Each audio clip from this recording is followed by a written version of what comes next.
नमस्कार श्रोते हो, सोलापूर शहरामध्ये घडलेल्या एका इतिहासाच्या पानाबद्दल आपल्याला आज या ठिकाणी काही माहिती करून घ्यायची आहे.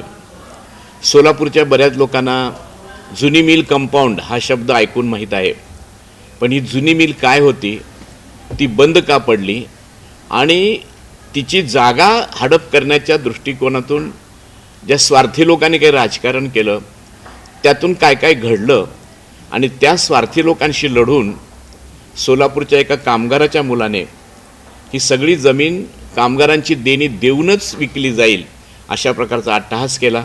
त्यासाठी जो अभूतपूर्व संघर्ष केला त्या संघर्षाची ही कहाणी आहे. आणि त्या कामगाराच्या मुलाचं नाव आहे कुमार शंकरप्पा करजगी. त्यांना बहुतेक लोक आत्ता सोलापुरात ओळखतात, परंतु नव्या पिढीला त्यांची ओळख नाही. पण त्यांनी केलेला संघर्ष मोठा रोमहर्षक आहे. सोलापूरच्या लोकांना त्या संघर्षाचे तपशील माहीत नाहीत, परंतु या संघर्षाची नोंद आंतरराष्ट्रीय पातळीवर घेतली गेलेली आहे. आणि आंतरराष्ट्रीय स्तरावर निघणारं एक जर्नल आहे, त्या जर्नलमध्ये एक विशेषांक काढलेला आहे. तो विशेषांक भारतावरचा आहे आणि भारतातल्या अशा संघर्षमय कथांची माहिती त्यात दिलेली आहे की त्याच्यामध्ये त्या नेत्याचं सगळं सत्वपणाला लागलेलं आहे. जनतेचा उठाव, स्वतःची तळमळ, जिद्द या जोरावर या माणसाने काय केलेलं आहे अशा 16 कहाण्या त्यात दिलेल्या आहेत. त्यात महात्मा ज्योतिबा फुले यांची सुद्धा कहाणी दिलेली आहे. पण त्या पुस्तकाचं पहिलं प्रकरण कुमार करजगी या माणसावर आहे. म्हणजे जगाने ह्या संघर्षाची दखल घेतलेली आहे. आणि अमेरिकेतल्या कॅलिफोर्निया पब्लिक युनिव्हर्सिटी या विद्यापीठाने त्यांच्या ह्या सगळ्या कामावर रिसर्च करून त्यांना PhD पदवी दिलेली आहे. आंतरराष्ट्रीय स्तरावर वाखाणल्या गेलेल्या ह्या कथेची माहिती सोलापूरच्या पुढल्या पिढीला होणार आहे का नाही शंका वाटते. म्हणून आम्ही प्रयत्न करत आहोत की पुढच्या पिढीपर्यंत हा इतिहास जाण्यासाठी आज प्रत्यक्ष कुमार करजगी यांना इथं आपण बोलतं केलेलं आहे. नमस्कार दादा. नमस्कार साहेब. नमस्कार. आपल्याला ही सगळी कहाणी सांगत असताना आधी जुनी मिल म्हणजे काय, ती काय होती, जुनी मिल कशी स्थापन झाली ते. कारण काय झालं की 1860च्या दरम्यान देशातली पहिली रेल्वे सुरू झाली आणि रेल्वे सुरू झाल्यानंतर एक एक स्टेशन वाढत गेले आणि पहिल्या टप्प्यात जे काही स्टेशन झाले त्यात सोलापूरचं स्टेशन होतं. आणि त्या रेल्वेतून प्रवास करताना मुरारजी नरोत्तम मुरवळजे नावाचे उद्योगपती होते. त्यांनी पाहिलं की इथं रेल्वेतून पाहिलं त्यांनी की या रेल्वे स्टेशनच्या बाजूला प्रचंड जागा मोकळी आहे आणि हे शहर आपण विकसित करू शकतो. 1865च्या दरम्यान ही घडलेली घटना आहे आणि त्यांनी ही नवी जुनी मिल काढलेली आहे. ती किती भरभराटीला आली होती, त्यांनी सोलापूरचा इतिहास कसा घडला हे 2 मिनिटात तुम्ही सांगा, म्हणजे पुढच्या कहाणीचा संदर्भ आपल्याला कळेल. नमस्कार. सोलापूर शहर जे सोलापूर हे नाव झालं, खरं म्हणताना सोलापूर शहर सिद्धरामेश्वराच्या पदपावन प्रशाने पुण्यात असलेलं हे सोन्नलगी गाव, या सोन्नल गावामध्ये 1865 साली ब्रिटिश उद्योगपती दिनशा रोमर व भारतीय उद्योगपती नरोत्तम या दोघांनी म्हणून या सोलापुरात ही मिल चालू केली. त्या मिलचं नाव दिलं त्यांनी सोलापूर. त्या मिलच्या नावावर त्या सोलापूर शहराला सोलापूर ओळख पडली. आणि आज या सोलापूरच्या माझ्या सर्व जनतेला माहिती सांगतो की सोलापूरची हे मिल किती मोठी होती, व्यापक. तर ज्या टायमाला सोलापूर हे बॉम्बे प्रांत म्हणजे काय, संपूर्ण महाराष्ट्र, संपूर्ण गुजरात, 25% आंध्र प्रदेश, 25% कर्नाटक असा जो बॉम्बे प्रांत होता, त्या बॉम्बे प्रांतामध्ये 1 नंबरचं इंडस्ट्रियल हे बॉम्बे आणि 2 नंबर सोलापूर होतं. म्हणजे एकेकाळी या सोलापूर शहराला एवढा नाव लोकप्रिय झाला की मँचेस्टर म्हणून जगात लोक झालं. अशा खंडातील सर्वात मोठी मिल म्हणजे सोलापूरचं नाव लोकप्रिय होतं. आणि 22,000 कामगार काम करत 22,000 कामगार काम करत होते. वैशिष्ट्य म्हणजे काड्याच्या पेटीत बसेल एवढं तलम धोतर इथे तयार होत होतं आणि ते लंडनमध्ये विकलं जात होतं. म्हणून त्याला प्रति मँचेस्टर म्हणत होते. इतकं वैभवशाली हे शहर. मग या शहरामधल्या या कापडगिरणीत तयार झालेला जो माल आहे तो जगभर विकला जात होता. विशेषतः ताडपत्री, मिलिटरी तंबू मिलिटरीचे तंबू बनवणारा कॅनव्हास हे सुद्धा या ठिकाणी बनत होतं आणि दुसऱ्या महायुद्धात विलक्षण तेजी आलेली होती आणि सोलापूर वैभवशाली त्यामुळे झालेलं होतं. काय अडचण आली पुढे, का दृष्ट लागली या सगळ्या वैभवाला? साहेब खरं सांगतो की 1865 ते 1930 हां 30 साल उजाडलं. 30 सालचा ज्या मिलचे जे मालक होते नरोत्तम, ते बॉम्बेवरून सोलापूर येत होते आणि खंड्या घाटात त्यांच्या गाडीचं ॲक्सिडेंट झालं, ते वारले. त्याच्या पहिले अगोदर 2 वर्ष ब्रिटिश युद्ध देशामुळे ते वारले. मग ही मिल मोरारका ग्रुपकडे घाणकतपण चालवून घेतली त्यांनी. म्हणजे वारसा हक्काने गेलेली नाही, वारसा हक्क नाही ते गेली, त्यांचे भागीदार होते. भागीदार गेले. त्यांच्याकडे 20 लाख रुपयाचे शेअर्स होते, 20 लाख शेअर पुढे चालवून घेतली, चालवायला घेतले आणि ती मिल मोरारकाची झाली. मोरारका झाली. म्हणजे मोरारका नाव सारखं येतंय म्हणून. आज सोलापूरकर सांगतो, सोलापुरामध्ये सर्वात मोठी पेठ मोरारजी पेठ आहे. मोरारका पेठ नाही, मोरारजी पेठ आहे. म्हणजे ज्यांनी 1860 ही मिल चालू केली त्या मालकाच्या नावाने मोरारजी पेठ आहे. म्हणजे थोडक्यात म्हणजे आपण आता जिथे बसलो आहोत ती मोरारजी पेठ आहे, मोरारजी पेठ आहे. आणि ही जागेत बसतो, इथंच मिल होती. हीच मिल होती. करेक्ट. मग आता त्या गिरणीमध्ये अडचणी काय आल्या पुढे? सर काय झालं, चालता चालता 1935 साल उजाडलं. मिलला प्रचंड जगातल्या महायुद्ध चालू होतं, मोठमोठ्या ऑर्डर मिळाल्या आणि मालकांनी प्रचंड कामगार भरती चालू केली. आणि आज सांगतो सोलापुरामध्ये पूर्व भाग आहे जो आपला विणकर समाज आहे, विणकर समाज आहे, तो आंध्रातून सोलापुरात ह्या मिलसाठीच कामासाठी आला. सोलापुरामध्ये फक्त एक छोटंसं एक पूर्व भाग इथं असलेलं एक लिंगायत समाज गाव होतं. पण ह्या सोलापूरला भूभोशी झालं, ती कष्ट करणारा हा वर्ग आहे, तेलुगू समाज हा सोलापूर मिल कामाला आला. झाल्यानंतर काय झालं, युद्ध संपलं, प्रचंड पैसा कमवला. या मिलच्या मोरारकांनी या मिलवर 2-3 मिल उभा केल्या. अपोलो मिल त्यांची मुंबई, अपोलो मिल मुंबईची. बरोबर. पण पुन्हा काय झालं, या मिलमध्ये त्यांनी कपात चालू केली, कामगार कपात. म्हणजे त्याला खरं सांगायचं वेगळ्या शब्दात अवदसा आठवली. हा स्वार्थ आणि स्वार्थापोटी त्यांनी मिल बंद पडेल या दृष्टीने पावलं पडलं. त्यांचं काही नुकसान झालं नाही. त्यांनी या मिल 4 मिल केल्या होत्या. या मिलची त्यांना आवश्यकता नव्हती. पण सोलापूरमध्ये 22,000 लोक बेकार झाले. एकाच मिलमध्ये 22,000 होते. बाकी एनजी मिल बंद पडली ती पुन्हा बाकी- अवकाश लक्ष्मी स्टेप 85 ला बंद झाली. पण हे काय झालं, 1963 साली जेव्हा कामगार खवळले सर्व, फार कपात, 22,000वरून फक्त 10,000 कामगार आले. कामगार कपात करायची, आहे त्या कामगारांना निम्म्या पगारात निम्म्या पगारात काम करायचं, द्यायचं. पगार थकवायचे, असे प्रकार सुरू झाले आणि त्यातून ही मिल बंद पडली. बंद पडत कारण काय, मिल बंद पडत नव्हती, चालू होती. मिल चालू होती. हो हो तर कामगार काय आपल्या मालकाला की आम्ही अर्ध्यावर काम करवलोय, हो. आमचं कुठे जायचं, तर मालक ऐकला नाही. मग कामगार संप केला. संप केल्यानंतर मालकाने संपाकडे दुर्लक्ष केलं. मग काय आता ते कामगार पण काय केलं, मालकाचं लक्ष वेधावं म्हणून या मिलच्या गेटसमोर मालकाचा पुतळा जाळला. 25 फूट उंचीचा 25 फूट उंचीचा पुतळा होता रावणासारखा मालकाचा, पुतळा. आणि तो जाळला. त्या मालकाला निमित्त तेवढंच पाहिजे होतं, माझा पुतळा जाळ, आता मी मिल चालू करणार नाही. आणि त्या दृष्टीने त्यांनी सुरू केले तर मिल काय बंद केली, मिल बंद केली. त्यातून सगळ्याचे संसार उद्ध्वस्त झाले. साधन झाले. आणि हे तुम्ही ज्या कायदेशीर लढा दिलेला आहे तो लढा तिथे खऱ्या अर्थानं हळूहळू सुरू झाला. नाही तरी साहेब, पहिल्यांदा मिल ह्याच्यात काढली का, लिक्विडेशन मध्ये काढली नाही का? काय झालं, मालकात बिन केल्यानंतर हा. बँक ऑफ बडोदाचं कर्ज होतं मिलवरती. बरं. त्या बँकांनी कोर्टामध्ये एक रीट दाखल केला आपल्या पैसा हा, मागण्यासाठी. हा, हा. मालकाने हायकोर्टामध्ये सूट दाखल केली, 156 सूट दाखल केला. हा. आणि त्यामुळे काय झालं, केंद्र सरकार राज्याचे पैसे होते या मिलवरती हा. थकीत, त्यांनी क्लेम दाखल केलं. आणि त्या टायमाला कामगारांचे क्लेम दाखल करण्यासाठी काही कामगार पुढे क्लेम गोळा केले. म्हणजे एखाद्या गिरणीमध्ये जर समजा आता ही गिरणी बंद पडत चाललेली आहे किंवा मालक स्वतःहूनच काही देणी देत नाहीये, अशा वेळी ज्यावेळेस मिलचे सगळे मालमत्ता विकून, यंत्रसामुग्री विकून पैसे उभे करायचे, तर ते करत असताना देणी कुणाचे द्यायचे? सरकारचं देणं असतं, बँकेचं देणं असतं आणि सगळ्यात महत्त्वाचं म्हणजे कामगारांचं देणं असतं.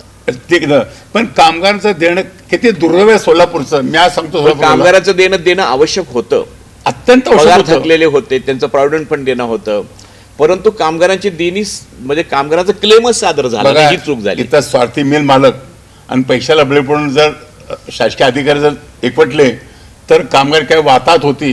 या सर्व मी माझ्याकडून पाहिली आणि त्याचा संघर्ष झाला. मी कोर्टामध्ये मिलची मशिनरी विकली आणि सरकारचे देणे देऊन टाकले. सर्वांना दिलं नाही, त्यांचं बी अर्थ थोडी देणं. हा, पण मिलच्या कोर्टाकडे राहिली होती मिलची जमीन हा. 25. आम्हाला काय सांगत होतं हे आम्हाला का माहीत. मी कामगाराचा मुलगा, या मिल काम करणाऱ्या एका कामगाराचा मी मुलगा आणि कामगार चाळीत राहत होतो. वडील हमेशा म्हणणार चाळीत सर्व थांबा, आपल्या आता कोर्टातून आपले पैसे आपले येतील, कामगार फक्त आशा लावून बसलेत. कोर्टातून पैसे कोर्टात येतील. काहीतरी केस चाललेली आहे आणि आपले पैसे मिळणार आहेत. येतील. परंतु कायदेशीर तरतूद अशी असते 25 वर्ष की कामगारांची देण्याचं क्लेमच सादर झालेलं नव्हतं क्लेम नसतील तर पैसे येणार कुठनं. आणि देणार कोण. आणि मग काय झालं, मागणीच केली नाही तर पैसे देणार कोण. 63 ते 1988 पर्यंत बरोबर 88 साली कामगारांचा क्लेमच नाही. क्लेमच नाही तिथं, कुणी कुणी आशा दाखवली, फक्त अशा दाखवले. क्लेमचे फॉर्म भरून घेतलेत. सर्व पुढाऱ्यांनी कामगारांच्या स्वराज्य कामगारांची फसवणूक केलेली. हा, आणि क्लेम भरून तर घेतले, घेतलं मी दाखल केलं नाही, दाखलच केले नाही. मालकाचा पैसा खाल्ला ना गडप. त्यामुळे कोर्टामध्ये कामगारांची देणे हा विषयच आला नाही. 1% सुद्धा नाही. मग हा विषय कधी आला. मग झालं ते मी मी मी माझ्या ऑफिस बसलो दुकानामध्ये. तुमचं दुकान कशाचं होतं. माझं शिलाई रिपेअर दुकान होतं, माझं मशीन रिपेअर तुम्ही दुकान म्हणजे वडील मिल मधून बेकार झाले, झालं. तर तुम्ही स्वतःचे पोट भरण्यासाठी नवीन व्यवसाय सुरू केला, शिलाई मशीन. नाही नाही, मी पहिले काम करू कारखान्यात काम केलं, गॅरेजमध्ये काम केलं. बरं. मला आठवड्याला 5 रुपये पगार होता, तेव्हा मी काम करत होतो. गड्ड्याच्या होते, रसगाणं होतं, घोराळ विकलं, एक अनेक अडचणी गेल्या. किरकोळ व्यवसाय करून तुम्ही जगत होता. जगत होतो. पुढे तुम्ही सुईंग मशीनचा व्यवसाय सुरू होतो. केला. मग तिथे 88 साली तुम्हाला पहिल्यांदा कळलं. पेपर बघितलं की जुनी मिलच्या जमिनीचा लिलाव आहे. आता हे मला सांगा, जमिनीच्या लिलावाची नोटीस पेपरमध्ये आली, हा. टेंडर आलं थोडक्यात, हा, म्हणजे लिलाव. हा. जमीन किती होती. हे सोलापूरच्या जमीन काय ते 130 एकर जमीन काय होती साल 130 एकर जमिनीचा लिलाव सालवाट मधून. त्याच्यामध्ये त्या लिलावात काय म्हणलं होतं की ह्या लिलावात विकृत येणाऱ्या पैशाचे काय करणार आहेत. तसं काहीच नव्हतं. काहीच नव्हतं. जमीन विकले काढलेली आहे कोर्टाने काढले देणं. आणि ह्या सगळा व्यवहार पाहणारा कोर्ट रिसिव्हर, हायकोर्ट. म्हणजे एकदा हायकोर्टाकडे प्रकरण गेलं हा. की हायकोर्ट एक रिसिव्हर नेमतं, तो रिसिव्हर सगळे व्यवहार सर बघतो. करत होतो. मग त्या रिसिव्हरनी नोटीस काढली 115 एकर जमीन विक्री करणे 130 जमीन काढली. जामीन काढणे. मग मी काय केलं, आम्हाला जमिनीचं देणं घेणं काय नव्हतं. तुम्हाला जमीन नको होती. मला संबंधच नाही आमचा. काहीच नाही. मी स्वप्न करणार नाही. हो ना. मी बॉम्बेला गेलो आणि कोर्टात रिसिव्हर लागलं की आमचा आता जमीन तुम्ही विकता, लिलाव काम करा, पैसे केव्हा देणार. मिळणार आहेत का आमचे पैसे. हा. तर तेव्हा कोर्ट रिसिव्हर खाडे साहेब होते. त्या खाडे साहेब काय सांगितलं, हसले, म्हटले कामगारांचे क्लेम दाखल नसल्यामुळे केलेले. जागून कामगार पैसे मिळू शकत नाही. मिळतच नाहीत. आणि तिथं तुमच्या डोक्यात आलं की आपण कामगारांचे क्लेम आता दाखल केले पाहिजे. दाखल केलं झालं डोक्यात. मग तुमचे क्लेम दाखल केल्यानंतर जी काय जमीन विक्री होईल तुम्ही पैसे मिळू शकत होते पण तुम्हाला. 25 वर्षांत क्लेम कसं दाखल करणार. हा, पहिली अडचण अशी आली कायदेशीर अडचण काय निर्माण की, झाल्या. मग मी 25 बॉम्बे हायकोर्टात गेलो. हा. हायकोर्टाच्या बारमध्ये आमच्या वकिला गाडी घेतलो मी. तर त्यांनी मला काय सांगितलं, मला आता सोलापूरचे कोडले वकील होते, ते जाधव म्हणून होते, सी नायर वकील विचारो. अरे क्या पागल है क्या म्हटले का 25 साल हो गए अभी कैसा क्लेम दाखल हो सकता है. हा. म्हणजे टाइम पार झाला होता. कामगार सगळे वाऱ्यावर. वारे सर्व सोडलं. मी म्हटलं माझ्या आजोबांनी विहिरीसाठी 2000 कर्ज काढलं होतं 1962 साली. तर ते पैसे सरकार माझ्या बापाला वसूल करत होतो वडिलाकडून. कशासाठी काढलेलं कर्ज होतं. शेत विहिरीचं कर्ज काढलं विहिरीसाठी काढलं, हा. होतं. ज्युबिली स्कीम खाली विहिरीचं कर्ज काढलं होतं. हा. त्या माझ्या आज्यांनी 2000 रुपये कर्ज काढलेलं सरकारचं माझ्या वडिलाकडून ते पैसे वसूल करत होते. हा. माझ्या वडिलाकडून. म्हणलं तर मग कामगारांचे पैसे का वसूल होत नाहीत. मग ते एक वकील काय म्हटलं मला हायकोर्टातला, तुमच्या जवळ हिंमत आहे का कामगारांना पैसे द्यायची. मी म्हटलं माझ्या जुनी मिलच्या माझ्या कामगारांना जो कोण पैसे देत असेल, माझी एवढी हिंमत आहे, मी तुमच्या हायकोर्टाच्या 6व्या मजल्यावरून जीव द्यायला तयार आहे. काय नाही जीव नाही म्हटले. तुम्ही म्हणले तुम्ही हायकोर्टाचे चीफ जस्टिस त्यांच्या कॅबिनेटमध्ये घुसायचं म्हणजे आणि खरी ओढ सांगायची पाय धरून. मी तसं केलं. एक म्हणले एक तर तुमचं काम होईल, नाही तर तुम्हाला जेलमध्ये टाकतील. त्या हायकोर्टात जजच्या केबिन मध्ये घुसलात तुम्ही म्हणून. मी घुसलो. मी अजून म्हणतो माझ्या सोलापूरच्या जुनी मिलच्या कामगार पैदण्यासाठी बॉम्बे हायकोर्टाचे चीफ जस्टिस चंद्रशेखर धर्माई साहेबच्या कॅबिन मी घुसलो. त्यांना सर्व सांगितल्यानंतर त्यांनी बार कौन्सिलचे जनरल सेक्रेटरी वैद्याने बोलवलं. मला म्हणजे सर विचार करून घ्या. म्हणजे जस्टिस चंद्रशेखर धर्माधिकारी यांच्यापर्यंत तुमची तळमळ पोहोचली पोचली. आणि एक अडचण की या ठिकाणी कामगारांचे क्लेम कुणी काळजीपूर्वक दाखल केलेले नाहीत. नाहीत. त्यामुळं मिलची सगळी विक्री होईल, परंतु कामगाराला एकही पैसा मिळणार नाही. ही दुर्दैवी गोष्ट आहे, त्यांच्या लक्षात आलं आणि तिथं एक टर्न मिळाला आणि तुम्हाला क्लेम दाखल करण्याची 25 वर्षे उलटले असून सुद्धा परवानगी मिळाली. अशी दिली ते कागद करण्यासाठी 25,000 रुपये धर्मे साहेबांनी दिले. बार खुर्शींच्या फी लीगल डिपार्टमेंटकडून मी 9,000 लोकांचे क्लेम दाखल केले मोफत आरोग्य सल्ला विभागात. आणि जस्टिस काजी यांच्याकडून आदेश प्राप्त करून घेतला की जुनी मिलच्या जागा विक्रीतून अग्रक्रमाने फर्स्ट प्रेफरन्शियल सिक्युअर क्रेडिटर्स कामगार पैसे देण्यात यावेत. म्हणजे आधी गव्हर्नमेंटचे पैसे देऊ नयेत. पहिले पैसे न्यायमूर्ती काजी स्वतः तुम्हाला देवदूतच भेटले ना. मग त्यांनीच मग आता एक प्रश्न म्हणजे संघर्षातला एक मुद्दा, फक्त एक स्टेप संपली की कामगारांचे जे काय काम मिलची मालमत्ता जमीन विकली जाईल ती विकली जाईल, जेवढ्याला जाईल तेवढी, त्यातून येतील ते पैशाचा पहिला हक्क कामगारांचा असेल. ही परवानगी तुम्ही 25 वर्षाची मुदत उलटली असून सुद्धा मिळवून घेतली. That is the first success of your लढा. आशीर्वाद. आता पुढे प्रश्न असा आला की जर कामगारांची देणी देण्या एवढ्या पैशाला विकत गेलीच नाही जमीन, तर काय मिळणार? तेच झालं साहेब. ते सुरुवात झाली तुमच्या दुसऱ्या माझ्या दुसऱ्या काय झालं, सोलापूरची 135 एकर जमीन. आता विचार करा, 135 एकर जमीन आता ह्या भागामध्ये, ही हार्ट ऑफ दी सिटी मध्ये जमीन आहे आणि इथे एका स्क्वेअर फूटची किंमत आहे 800 रुपये ते 1000 रुपये. मला माहित नाही, जास्त आहे. 3,000 रुपये किंवा 3,000 रुपये स्क्वेअर फूट जमीन आहे. आता आपण जर हिशोब केला तर जवळजवळ 12 कोटी रुपयाला 1 एकर असा भाव पडतो. आणि असा जर ही 130 एकर जमीन जर गेली तर ती 1000 कोटी रुपयाची. साहेब 1988 साली गव्हर्नमेंटचा रेट होता 500 रुपये रेट घेतो. मग म्हणजे त्या काळात स्वतःची खरी किंमत काय होती? 500 रुपये रेट होता. नाही, जमिनीची किंमत टोटल काय होती? फार असेल, म्हणजे ती 100 कोटीच्या पुढे होती. असाल. मी त्याचा विचार केला नाही. मी काय केलं, आता आपला कामगार पैसा मिळते, आम्ही आणत होतो. आता एवढी मोठी जमीन आहे, कुणी किती रुपयाला घेतली काय करायचं, कामगाराला पैसे मिळणार आहे. मला माझा ध्येय फक्त कामगारांना पैसा मिळणे नाही. कुणी केवढ्याला का जमीन घेणार? फुकट घेऊन आम्हाला काय करायचं, आमचा पैसा मिळणार. आम्हाला 4 कोटीपर्यंत कामगार पैसे दाखले गेले. ते तुम्ही म्हणलं असं तुमच्या मनाशी, पण निर्माण झाला, ती जमीन बेभाव चालली. तुम्हाला लक्षात आलं काय झालं, ऑर्डर झाली, कामगारांचे पैसे विकत झालं. मग जेव्हा मी कोर्टाशी गेलो तर ईश्वर म्हटले क्लेम दाखल केले झाले, पण जागा फक्त 1,70,00,000 रुपयामध्ये. ऐका सोलापूर शहरवासियांनो, जुनी मिलची 135 एकर जागा 1,70,00,000 सोलापुरातील संपूर्ण राजकीय मंडळी, बिल्डर्स मंडळी संगनमताने पुण्यातल्या मुंबईकर लोक हाताशी धरून कोर्टामधून 1,70,00,000 घेऊ लागले. आणि ह्याच्या पुढे कुणी बोली लावू नये म्हणून दादागिरी करून 10 वर्षात दाखवून कुणाला लिलावात उतरू दिलं नाही. आज मी जे सर्व काय सांगेन, एक शब्द त्यात खोटा होऊ शकणार. कोणच्या सोलापूर जायचं मला कागद पुरावा देईन. औरंगाबादचे बिल्डर होते योगेल किशोर तापडिया, त्यांनी लेवला भाग घेतला होता आणि लेवला किंमत वाढत असताना त्या तापडियाला मारून हाकून दिलं. त्या लेवलामध्ये ते 9 कोटीला घ्यायला तयार होते. 9-10 कोटी घ्यायला तयार होता तो. मग ते जर झालं असं तर सगळे पैसे मिळाले, परंतु हाकून दिले. पण ती सोलापूरचे स्वार्थी पुढारी, त्यांचे मित्र, काही बिल्डर्स, या सगळ्यांना मिळून ही जमीन फक्त 1,70,00,000 पाहिजे होते. हे चालल्यानंतर मग माझे 4 कोटी मिळणार कसे मिळणार? मग मी पैसा. तुमच्या लक्षात असं आलं की कामगारांचे देणे द्यायचे असतील तर किती रुपये आले पाहिजे जमिनीला? या कमीत कमी 9 ते 10 कोटी, 9 कोटीपर्यंत यायला पाहिजे. समजा हे सगळे जे सरकारचे 5 कोटी होते, केंद्र सरकार, राज्य सरकार, बँकाचे म्हणून 5 कोटी होते आणि कामगारांचे 4 कोटी, असे 9 कोटीपर्यंत यायला पाहिजे. म्हणजे या सगळ्या चांडाळ चौकडीने थोडं मन मोठं करून जमिनीची किंमत तर 100 कोटीच्या पुढे आहे. आपण ती 10 कोटीला घेऊ आणि कामगाराचं भलं करू, आपण इथं बिल्डिंग बांधून पैसे कमवू, असा जर विचार केला असता, पण त्यांनी तसा ते 1 कोटीवर ते म्हणजे एवढी जमीन 1 कोटी रुपयात पदरात पाडून घेण्यात. त्यांचा विषय काय झाला, हा जर त्यांनी केला असता तर त्यांच्या एवढे सुखी कोण नसलं असतं. प्रचंड पैसा कमवला असता त्यांनी. आज त्यांनी 1000 कोटी कमवले, भरपूर कमवत असते. पण त्यांनी काय, सोलापुरामध्ये यांच्या विरोधात कोण जाऊ शकणार का? आता महापालिका यांच्या हातामध्ये, महापालिकेने सदर जागी रिजन टाकली होती, राज्य सरकार यांच्या हातात, राज्य सरकार यांच्या हातामध्ये, कोण येऊ शकणार नाही.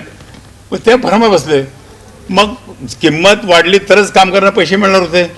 मग मी काय, मग त्या तापड्याची गाठ घेतली. मी सोलापूर शहरावरून मी आज सांगतो, योग्य कशा तापडे गाठ घेतली. तापड्या म्हणला म्हटलं तुम्ही किंवा नाही नाही मी वाढवत नाही, म्हटलं लोकल सोलापूरचे गुंड लोक आहेत, म्हटलं जर मी जागा घेणं तुम्ही मला पैसे देताल का?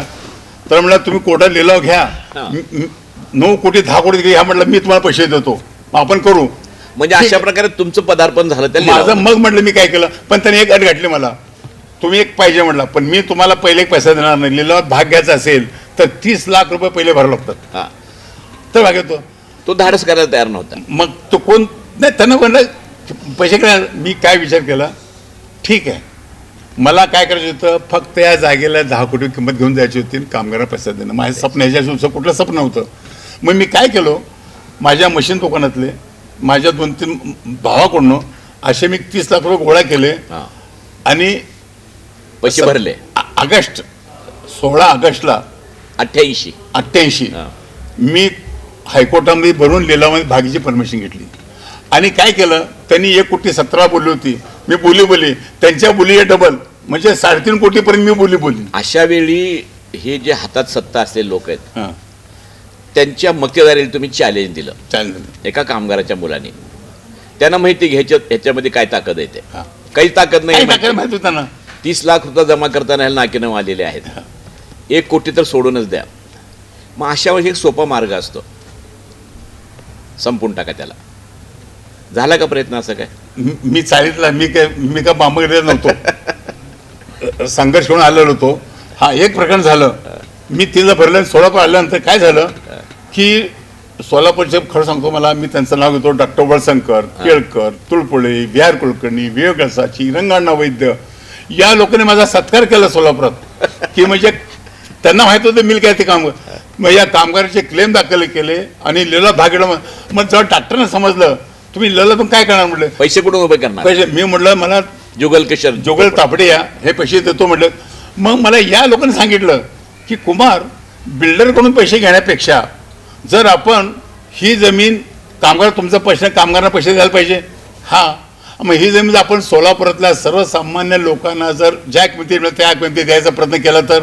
म्हणजे आता ह्या संघर्षातला दुसरी स्टेप एक महत्वाची आली. हा पहिली स्टेप म्हणजे तुम्ही आधी क्लेम सादर केले. हा दुसरी स्टेप म्हणजे तुम्ही लिलावात भाग घ्यायची परवानगी मिळवली. हा तिसरी गोष्ट म्हणजे त्या लिलावात भाग घेण्यासाठी जे पैसे लागतात ते उभं करण्याचा नवा मार्ग म्हणजे डॉक्टर वळसंकरांनी सुचवला की तुम्ही ही जमीन ताब्यात घ्या, विकत घ्या आणि लोकांना प्लॉट पाडून देऊन टाका. नाही तसं नाही म्हटलं. मी तसं नाही म्हटलं. मला जमिनीत काही इंटरेस्ट नाही, मला फक्त काम.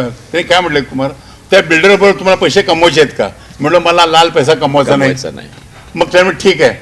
मग त्यांना म्हटलो की ठीक आहे. मग त्यानंतर मला सोलापुरामध्ये आज सांगतो, ती व्यक्ती सोलापूरची आहे.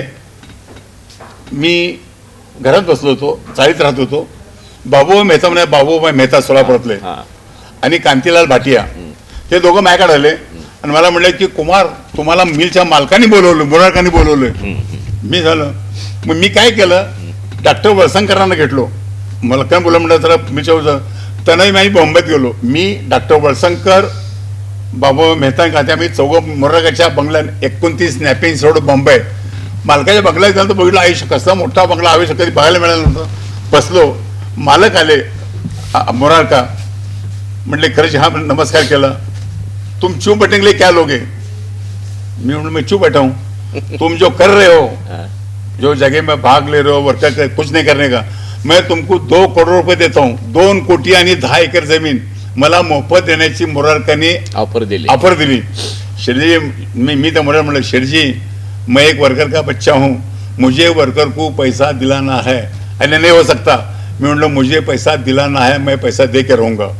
आणि तिथून उठलो, बाहेर म्हणवलो. मी तुम्ही 2 कोटीची ऑफर नाकारली. ठोकर. मला तुम्ही त्याला असं उत्तर दिलं की 2 कोटी मला देण्यापेक्षा त्या 2 कोटीमध्ये आणखीन 2 कोटी घालून कामगाराला लिहून टाका. त्याला मालकाचा पुतळा तो राग होता त्याला. कामगाराला देणारच नाही. त्या मालकाचा राग कोणचा, कामगारांनी पुतळा जाळला म्हणून त्याने कामगारांना पैसे दिले नव्हते. हा वीक पॉईंट होता. मला 2 द्यायचं ते. मी बाहेरनंतर डॉक्टर माझ्या पाच ठाप मारली, कुमार आता तू जर 2 कोटी ठोकर मारला म्हणजे तू एकदम प्रामाणिक, आम्ही तुझ्या पाठीमाग. मग ते टीम ओळखले माझ्या पाठीमाग. मग आता ह्या सगळं म्हणजे रंगाण्णा वैद्य, व्ही आर कुलकर्णी, विवेक गळसासी, तुळपुळे, केळकर आणि वळसंकर ह्या सगळ्या लोकांनी एक नवीन कल्पना पुढे आणली की अशा प्रकारे कामगाराच्या मुलांनी त्यात भाग घेतलेला, परंतु त्याच्याकडे आता पैसा नाही त्यामुळे लोकांनी पैसा उभा करावा आणि ती एकदा जमीन ताब्यात आल्यानंतर त्यांच्या पैशानुसार त्यांना प्लॉट द्यावे. ही एक नवीन प्रकारची कल्पना पुढे आली. म्हणजे कसं झालंय की मुंबईत काही गिरण्या बंद पडल्या, नागपूरमध्ये गिरण्या बंद पडल्या, बार्शीची गिरणी बंद पडली, परंतु त्या जमिनीची विल्हेवाट लावत असताना लोकांच्या सहभागातून त्या जमिनीची खरेदी करावी आधी इन ॲडव्हान्स, ही नवी कल्पना मांडली गेली आणि हा इतिहासात जास्त महत्वाची फार महत्वाचा आहे. परंतु एक गोष्ट त्यात बरं का, की लोकांनी जवळजवळ तुम्हाला 10 कोटी रुपये उभं करून द्यायच्यात. 20 रुपये स्क्वेअर फूट प्रमाणे तुम्ही त्याला जमीन देणार. लोकाला किती 1000 स्क्वेअर फूट पाहिजे, 20,000 रुपये बँकेत भरा. ते माझ्या नावाने नाही, म्हणजे कुमार करजगी नावाने नाही. नाही सर, त्यात काय झालं, ते पैसे त्यांनी त्यांच्या वैयक्तिक खात्यात जमा करायचे. एक त्यात घटना घडली. मग लिहिलं बघ, आमचे हे लोक तयार झाले. मग जुनी मिलचा हा जो जुनी मिल कंपाऊंड आहे हे 65 एकर होती. मी कोर्टावर 2 कोटी 40 लाख बोलली. समजेमुळे आम्ही 6.5 कोटीत मग बोलली होती. मग त्या बिल्डर लोकांनी काय केलं, गोंधळ थांबवला. मग डॉक्टर वसंत काय घालवलं नव्हतं. मग केवढे मिळाले जागे, ते 2 कोटी 65 लाखाला मिळाली होती, 2 कोटी 40 मिळाली होती. मग हिशोब काढला तर 20 रुपये स्क्वेअर फुटांनी काय तर बसतं. मग काय केलं, मी संस्था रजिस्टर केली चॅरिटीमध्ये. तिथं दाखल केल्यानंतर या राजकीय लोकांनी आमचा जो उद्देश होता जुनी मिलच्या जाग्यामध्ये घर बांधणी करायचं, तो उद्देश त्यांनी खोडला. आम्ही संस्था रजिस्टर केली. त्या संस्थेमध्ये पण लोकांना सर्व पैसे भरायला लावायचे होते, पण चॅरिटी कमिशनरला हाताला धरून ते संस्थेमध्ये उद्देश खलास करून टाकलं. मग आमच्या ह्या ट्रस्ट ह्यामध्ये चार्टर्ड अकाउंटंट म्हणजे तुळपुळे साहेब, वकील केळकर, अर्धा वकील होते. त्याने म्हटले की बाबा आता कोणत्या नावानं पैसे घ्यायचे नको, ज्यांना जुनी मिलची जागा पाहिजे त्यांनी आपल्या स्वतःच्या नावे युको बँकेत खाते करायचे आणि त्या खात्यामध्ये त्यांनी आपल्या स्वतः खात्यात 20 रुपये स्क्वेअर फुटानं पैसे भरायचे आणि जुनी मिलची जागा मिळेल तर त्यातून पैसे त्यांनी डायरेक्ट काउंटर पाठवायचे. पण झालं काय, पैसे किती जमा झाले, किती पैसे जमा झाले? पैसे मग 7-8 कोटी जमा झाले होते, 7-8 कोटी त्यांच्या खात्यावरती. मग लिलाव बोलल्यानंतर आमचा लिलाव काय झाला, ते 2 मिळाली होती. अंतिम लिलावाला हायकोर्टातली मंजुरी पाहिजे होती. मग हायकोर्टात गेल्यानंतर बघा, सोलापूरकरांवर जो जागेचे पैसे भरले लोकांनी, मी आज काय सांगतोय, आणि जवळजवळ आपल्या हातात पडली जमीन पडली, सँक्शन झालंय. शेवटच्या क्षणाला कायद्याची फक्त शेवटच्या क्षणाला कायदा अंतिम मंजुरी पाहिजे होती. सही होताना कोर्टात गेल्यानंतर सोलापूरच्या सर्व बिल्डर मंडळींनी, राजकीय लोक, स्वार्थी मंडळींनी फक्त जुनी मिल कंपाऊंड ही एकच जागा 5 कोटीची मागणी केली कोर्टात. 2च्या स्वतः आता वाढवले पैसे त्यांनी 5 कोटी एका लॉटची 5 कोटी वाढवली 65 लाखाची. ते लोक सहज 5 कोटी करू शकतात 2चे. हा, मग तुम्ही कुठून काढणार असे पैसे? मी करणार होतो, पण बाहेर सोड बसले होते. मग आम्ही काय केला, डॉक्टर माझ्या 4-5 लोक होते हिशोब करणारे.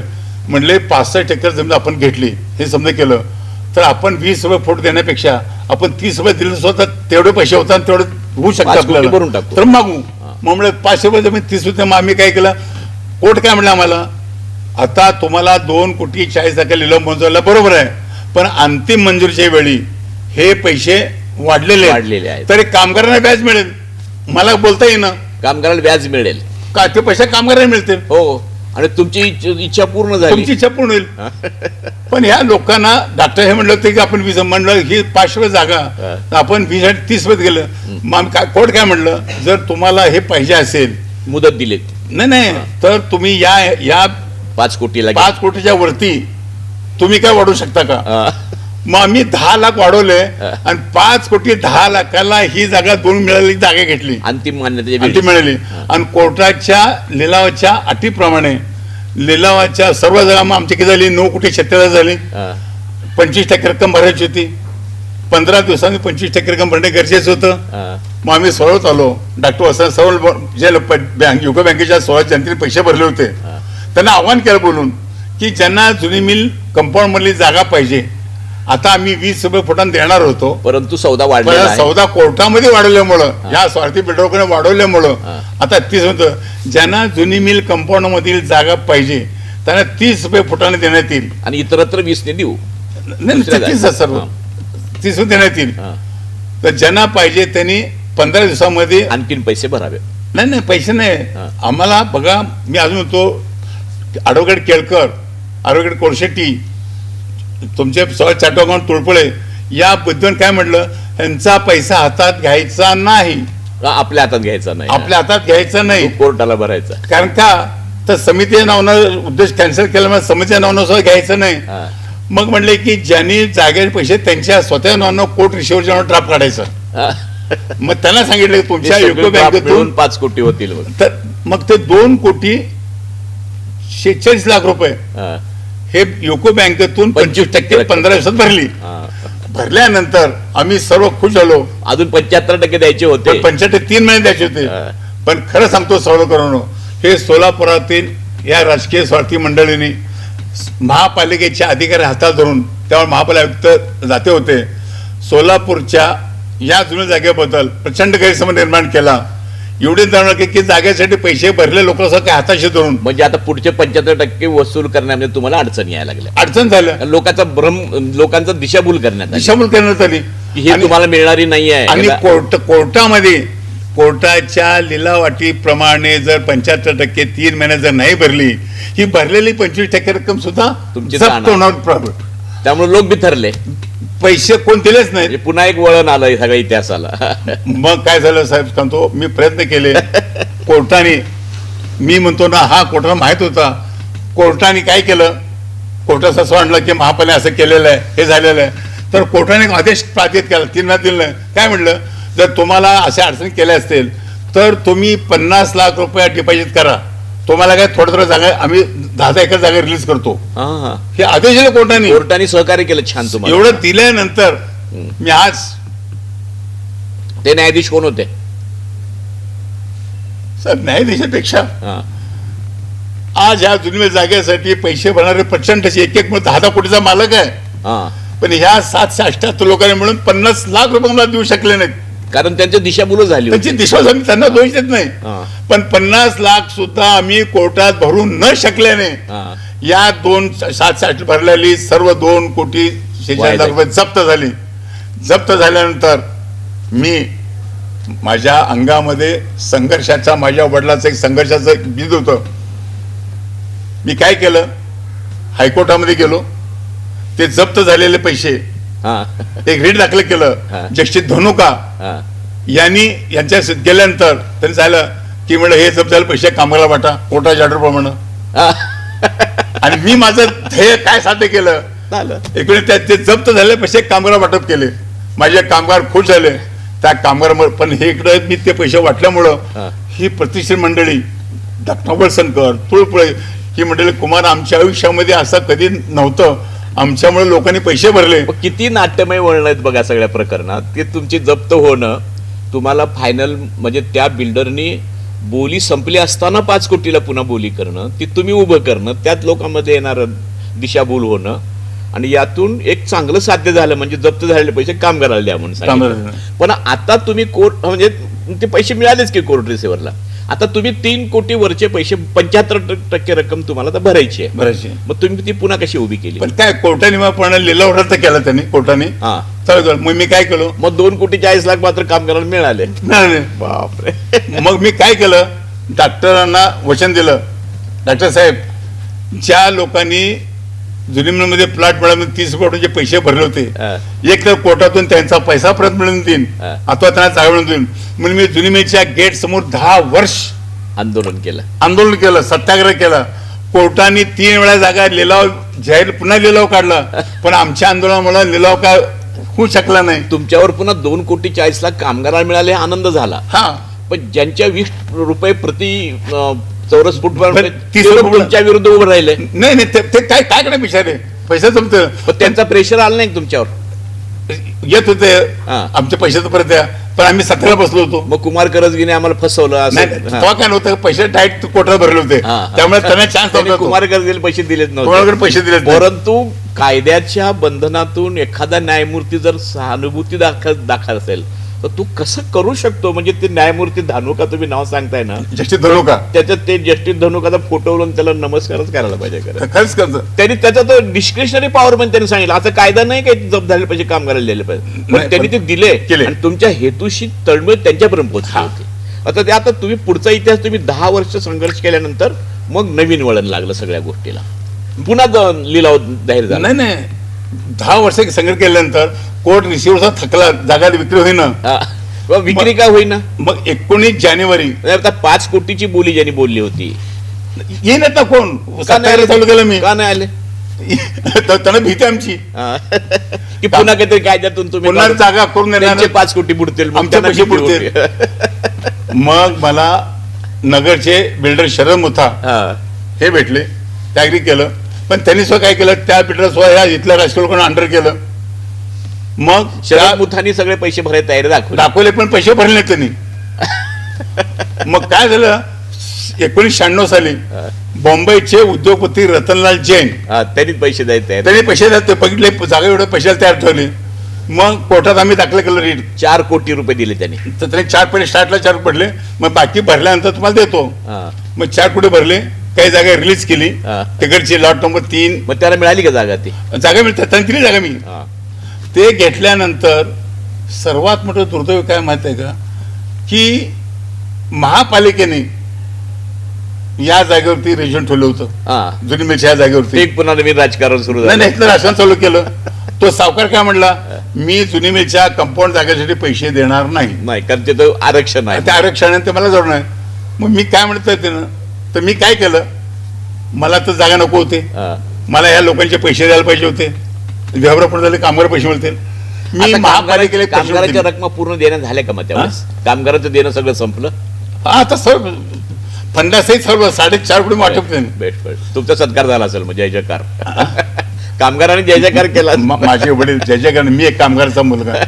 या कामगारांच्या बरं, आता हे प्रकरण इथपर्यंत आलं की तुम्हाला आता पैसे उभे करणं आवश्यक आहे. लिलावात तर बिल्डर वगैरे मंडळीचा इंटरेस्ट संपला हा आणि तुम्ही ज्यावेळेस प्रत्यक्षात पुन्हा फायनल हे करायला उभं राहिलात जमीन ताब्यात घेण्यासाठी, तर तुम्हाला पैसे भरणं भाग पडलं. भाग पडणं नाही ते नाही, तुम्हाला जैननी दिले. जे तिकडे दिले पण इथल्या जुनी बल्ला द्यायला तयार नाही कोण. हा, कारण त्या आरक्षणाचं आरक्षण राजकारण सुरू झालं. होतं. मी महापालिका प्रचंड नोटीस दिली. म्हणजे ह्या सगळ्या राजकारणात तुम्ही त्या स्वार्थी लोकांना नामोहरम केलं, पण तरी ते महापालिकेला हाताशी धरून तुम्हाला पुन्हा त्रास द्यायला सुरुवात साथ केली. दिली. मग माझ्या वकिलाने काय सांगितलं, महापालिका जर जागा पाहिजे असेल तर त्याला बाहेरचा रेट पण रेट द्यावं लागेल, हा. गव्हर्नमेंट रेट द्यावं लागेल. हो, मग मी महापालिका प्रचंड नोटीस दिली, की घ्या तुम्ही जमीन देऊन टाका जमीन, आणि पैसे द्या देऊन आम्हाला. टाका आमचे पैसे. आम्ही 20 रुपयापर्यंत लोकांना परत करू. महापालिकेवर पैसे नव्हते, मी 100 रुपये परत दिले असते व्याज त्यांचे. पण महापालिकेने काय केलं, आमच्या महापालिकेने नाटक केलं, एक ठराव पास केला, एक कमिटी नेमली. मी 1 लाख फूट जागा, मग त्यावर 5-8 हॉस्पिटल बांधून द्यायचं, हॉस्पिटल बांधून द्यायचं. त्या आरक्षण सर्व आरक्षण उठवायचं. आणि सगळे आरक्षण आम्ही उठवणार. त्यांनी उठवले, हा. ठराव झाला, स्टँडिंग कमिटी ठराव झाला, जनरल बोर्ड ठराव झाला, गॅजेट झालं 2 साली. बर. पण खरं सांगतो, एक गेंड्याच्या कातडीचे महापालिका अधिकारी आरक्षण उठवून सुद्धा अजूनपर्यंत या जागेवरचे संपूर्ण आरक्षण उठवले नाहीत. म्हणजे कागदोपत्री अजून काही केलं? कागदोपत्री 70-30% तसं राहिले. त्यामुळे काय 100-200 लोकांचे जागाचे प्लॉट देणं अजून बाकी आहे. बाकी आहे. म्हणजे अजून सुद्धा ते. मग मी सावकारांना पैसे दिल्यावर मी व्याजाने पैसे आणले बाहेरनं, 36% व्याजाने. बापरे. आणि ह्या जागेला पैसे भरून ही जागा ताब्यात घेतली.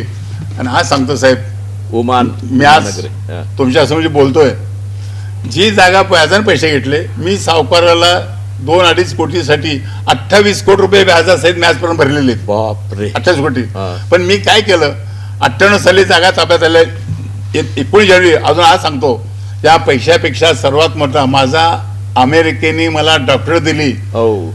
मला एज्युकेशन व सोशल, याच्यापेक्षा मोठा जर माझा बहुमान कोण केला असेल तर ते घटना घडली 19 जानेवारी 1998. कोर्टामधले सर्व जागा घ्यायचं माझी ऑर्डर झाली. हा. कोर्ट नंबर 6 मी रडू लागलो, माझ्या डोळ्यांना पाणी येऊ लागलं. हा. खरं सांगतो तो का, तर 8 वर्षात संघर्ष भोगडला होता. त्यानंतर मी जिंकलोय, कोर्टाने असे ऑर्डर झालेले. मीचा मालक आला, कोर्टाचा मालक माझ्या सोळ आले, हा. गरज की मिल गई थंडक, हो गई शांती. तो रागाने म्हटला. तर मी काय केलं असेल, तर कोर्ट नंबर 6 मध्ये त्या मीच्या मालकाने पाय धरले. शेठजी हमारे पुरखों ने आपका नमक खाया. तर आत्महत्या म्हणजे कोण, मी जिंकल्यानंतर मालकाचे कोर्टात पाय धरले हे समजल्यानंतर हा. मला मालकाने काय केलं, खरंच की तू मेरे साथ आहे का, हा. हा, अभी क्या पे आहे का. हा. काय झालं होतं, 15% व्याज, म्हणजे 9 कोटी व्याज भरण्यासहित माझा दिला मंजूर झाला होता. हा. म्हणजे 88 पासून ते 98 10 वर्षाचे पैसे दिले 7 कोटी. हा. ते 15% व्याजाने तुझा मी भरत असेल तर आम्हाला जागा द्यावा. मी मान्य केलं, सावकार पैसे द्यायला तयार होते. मग आम्ही मालकाच्या घरला गेलो. मालक पुन्हा 88 साली जे 2 कोटी ठोकर मी बाहेर आलो होतो, त्याच बंगल्यात पुन्हा 98 साली गेलो. मालक आत गेले, त्याचे कोट टाय बी सर्व काढून एक बंडी घेऊन बाहेर आले. मी सोफ्यावर बसलो होतो, गुडघे टेकले, माझी माफी मागायला. बापरे. हा. करेश की अगर आज मैं तुम्हारी क्षमा नहीं मांगूंगा तो भगवान मुझे क्षमा नहीं करेगा. Wow, wow. तुमने जो किया है साहेब एवढं नाही तर त्याने मला जे पत्र दिलं, high impossible matter can be set out, you are you. म्हणजे माझ्या कामगारासाठी तू जे काम केलं, लिटल ट्रँगल मी ट्रँगल तयार केलं, लिटल ट्रँगल मी केलं होतं, आणि तू सर्व चक्र फेडून तू जे काम केलंस आता तू करणार आहे. मला लेखी पत्र दिलंय, ते माझ्या पत्र मी फ्रेम करून लावलेलं आहे. अशा संघर्षाचा हा शेवट गोड झाला. ह्याच्यामध्ये आता खरं म्हणजे आपल्याला वेळ संपली. नाही, 2 मिनिटं, ऐका ना, एक मिनिट सांगतो शेवटी मी. मी ऐकतोय फक्त. ते पत्र दिल्यानंतर त्या मालकाने काय केलं असेल तर हायकोर्टामध्ये 15% व्याज, 9 कोटी व्याज द्यावं लागलं होतं. तर एक अंडरटेकिंग पत्र, यांचं कर्ज मला ते पैसे मालकाला मिळाले असते, याचं पैसे कर्ज व्याज माफ करावं असं कोर्टात ऑपरेशन दिलं, आणि ते पैसे व्याज माफ झालं.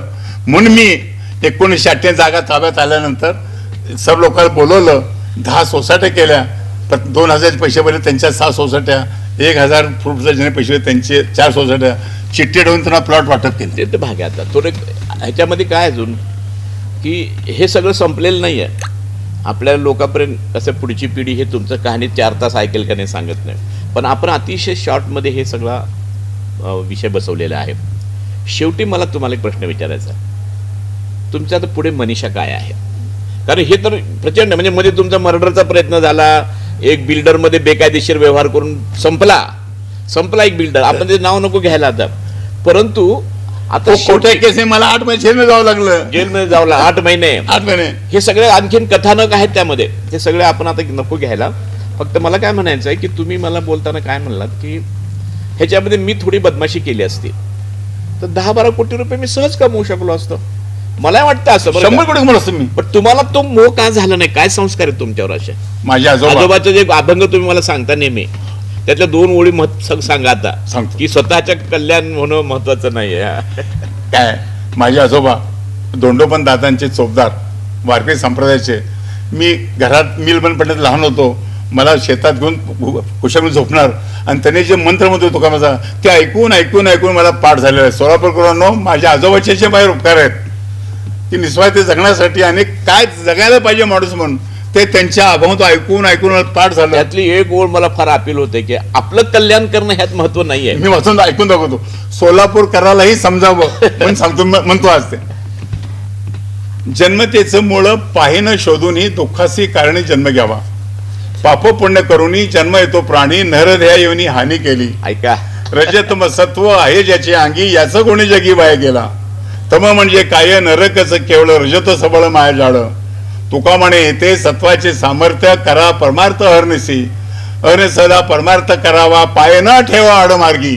आडमार्गी कोणी जनते जातील, त्यातून काढील तोची ज्ञानी खरा तारी तुझी असी.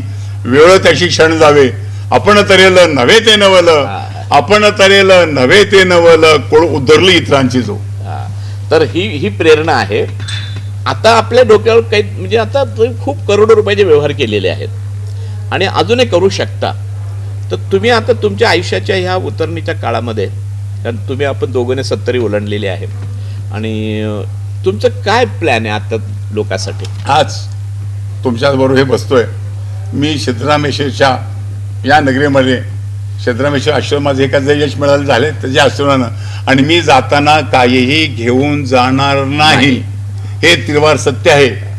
तर माझी एक स्वप्न आहे की ज्या सोलापूरला प्रतिष्ठित लोकांना आज ज्या लोकांनी जुन्या जागासाठी 30 रुपये 50 जागा गुंतवली होती, ते कुमार कर्दगीच्या चेहऱ्याकडे बघून गुंतवलेले नाही. हे सोलापूर प्रतिष्ठित मंडळ एक कमिटीत होते, तुम्ही पैसे गुंतवलात. तर मी आज माझी एक इच्छा आहे प्रामाणिकपणे, सोलापूरकरांनो, तुम्ही जागेसाठी 88 पैसे गुंतवले होते. आज मी अरविंद जोशी साहेबांना मी एवढे सांगतोय आजच्या माध्यमातून, ज्या किमतीत जागा आलेली आहे त्याच किमतीत तुम्हाला मी जागा देणं आजही तयार आहे.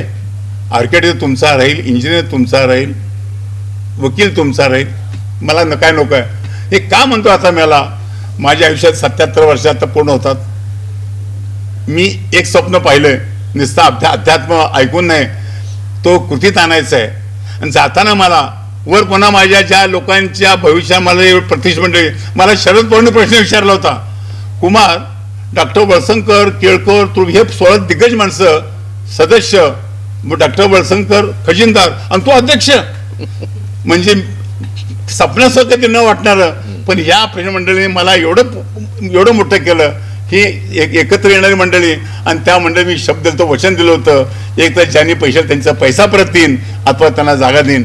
आज मी तुम्हाला एक विनंती करतोय, ज्या काही जागा त्या मी आता जागा येणार आहेत, आणि तुम्ही म्हटलं पुढचं माझं का म्हणतोय तुम्हाला, तुमच्या तुम्ही जे मला काय खोटे तक्रार केलेत, मी तुमचे पैसे कोर्टात भरलेले आहेत, पण आज तुम्हाला या जागेमध्ये पूर्ण करण्यासाठी माझ्या कामगारांनी 10 वर्ष सत्याग्रह केलेला आहे.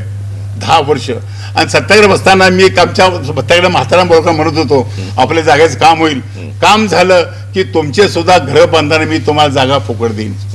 तर आज तुमच्या जागा तुम्ही ताबडतोब घेऊन द्याव्यात माझं. आणि तू म्हणाला माझं काय स्वप्न आहे, राहिलेली सर्व जागा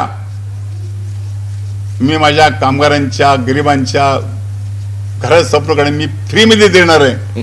आणि हे जलद माझ्या आयुष्यात काम करण्यासाठी तुम्ही लोकांनी ज्यांनी पैसे दिले 88 साली, तुम्ही तुमच्या जागा घेऊन जावा.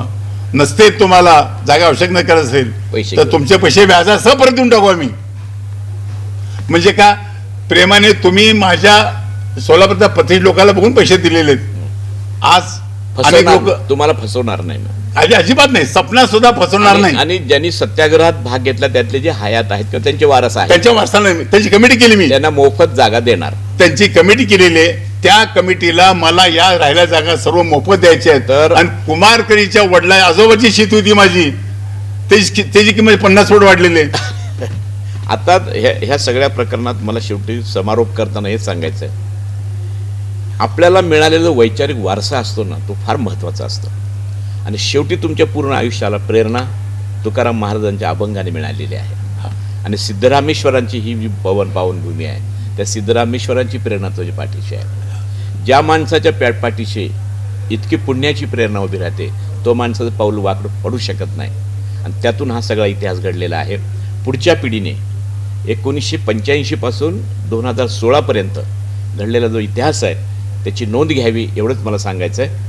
आपण ज्या गावात राहतो त्या गावात काय घडलेलं आहे आपल्याला माहीत असणं आवश्यक आहे, म्हणून हा सारा आटापिटा केलेला आहे. तर आपण यात सहभागी होऊन जी माहिती दिली त्याबद्दल मी तुमचे आभार मानतो. नमस्कार. त्या सोलापूर शहर मला फार मोठं केलं का, चातेक सांगतो, एक 4थी शिकलेल्या माणसाला संघर्ष करायची प्रेरणा मिळाली. माझ्या गरीब कामगारी माझ्या पाठी खंबी उभं राहिले, आणि माझ्या आजोबा वडिलांच्या संस्कारातून जी निसर्ग कामगारी प्रेरणा मिळाली. यातून एक 4थी शिकलेल्या माणसाला अमेरिकेच्या सारख्या युनिव्हर्सिटी मला डॉक्टरेट एज्युकेशन डॉक्टरेट देते. हे काय, हे साधं नाही आहे. हे सर्व तुमच्या सोलापूरकरच्या माझ्या कामगारांचं व तुम्ही जे जागे पैसे तुमच्या सर्व लोकांचे उपकार आहेत. मी एवढं सांगेन, या सिद्धरामेश्वरच्या पावन प्रशासनामध्ये कुठलाही विचार न करता बिनधास्तपणे तुम्ही या. मला कुठलाही लाभ लोभ पैशाचा लोभ नाही आहे. तुम्ही बसून जेवढे तुम्हाला जागा देण्यात तयार आहेत, त्या जाताना फक्त मी का आज बोललो आहे, मी त्यांना दिलेले शब्द आहेत. आता एक जण बी हयात नाहीत, सर्व वारलेले आहेत. आणि मी आता त्या वाटेवर आहे. जाताच घ्या मला त्यांना द्यायचा, साहेब डॉक्टर तुम्हाला दिलेले वचन मी पूर्ण करून आलोय. ओके, धन्यवाद. नमस्कार.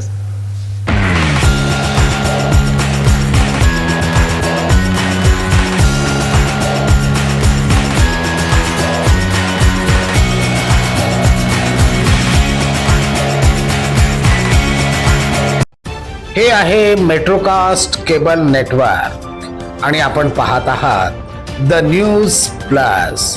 न्यूज प्लस बरंच काही.